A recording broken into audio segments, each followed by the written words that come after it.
So ఇక్కడ మనం units చూసుకున్నట్లయితే మనకి ఎఫ్పిఎస్ సిస్టమ్ అని, CGS system, MKS system, SI system అని 4 రకాల సిస్టమ్స్ ఉంటాయి. దీనిలో మనకి మేజర్గా 3 వెరీ ఇంపార్టెంట్ అన్నట్టు. మనకి చూసుకుంటే ఎఫ్పిఎస్ సిస్టమ్ దీని లోపల లెంత్కి, మాస్కి, టైంకి యూనిట్స్ మనకు దీని లోపల ఉంటాయి. ఎఫ్పిఎస్లో ఎఫ్ అంటే ఫూట్ దేనికి యూనిట్ అన్నట్టు, లెంత్కి యూనిట్, ఓకేనా. సో పి అంటే పౌండ్, ఇది మాస్క్ యూనిట్ అన్నట్టు, ఓకేనా. సో టైంకి యూనిట్ సెకండ్. నెక్స్ట్ సిజిఎస్ అంటే సెంటీమీటర్, గ్రామ్, సెకండ్. మీటర్ అదే ఎంకేఎస్ సిస్టంలో చూసుకుంటే లెంత్కి మీటర్స్, మాస్కి కిలోగ్రామ్, టైంకు సెకండ్. ఎఫ్పిఎస్ అంటే ఫూట్, పౌండ్, సెకండ్ అని అర్థం. సిజిఎస్ అంటే సెంటీమీటర్, గ్రామ్, సెకండ్. ఎంకేఎస్ అంటే మీటర్, కిలోగ్రామ్, సెకండ్. ఇవి మనకి బేసిక్ యూనిట్స్. ఇక్కడ ఎస్ఐ యూనిట్స్లో ల్యూమినస్ ఇంటెన్సిటీ, తర్వాత మనకి సాలిడ్ యాంగిల్, ప్లేన్ యాంగిల్, ఇవన్నీ యాడ్ అవుతాయి అన్నట్టు.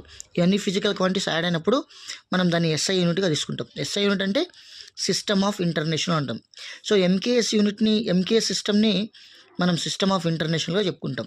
అయితే ఫస్ట్ ఈ కొలతల గురించి మనకు చెప్పినటువంటి సైంటిస్ట్ ఎవరంటే లార్డ్ కెల్విన్ అని చెప్పుకోవచ్చు. So lord kelvin first measurements గురించి చెప్పినటువంటి ఇంపార్టెంట్ సైంటిస్ట్. ఓకే.